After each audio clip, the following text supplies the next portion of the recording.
Pada 1 Februari 2025, pemerintah Kota Palembang mulai membuka wisata Menara Jembatan Ampera untuk umum namun masih dibatasi. Pengunjung baru diperuntukkan bagi undangan dari Pemkot Palembang, terutama yang berkontribusi untuk Kota Palembang. Menara Ampera dibuka 2 kali dalam sepekan, pada Rabu dan Sabtu pukul 10.00 waktu Indonesia Barat. Akan ada 2 kali trip perharinya, dengan 15 pengunjung saja yang dapat naik ke Menara Jembatan. Tadi yang sudah kita sampaikan ya, yang pertama kita akan invitasi yang berprestasi dulu di Kota Palembang, baik itu yang sekolah, terus lagi mahasiswa yang berprestasi, RT yang berprestasi, guru yang berprestasi, kita akan coba naikkan. Dan jadwalnya itu dia akan direncanakan 1 minggu itu 2 kali, hari Rabu dan hari Sabtu.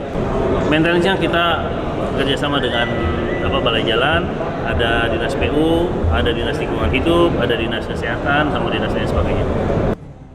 Sementara untuk harga tiket bagi pengunjung umum masih belum ditentukan Pemkot Palembang. Nur Muhammad, Kompas TV, Palembang, Sumatera Selatan.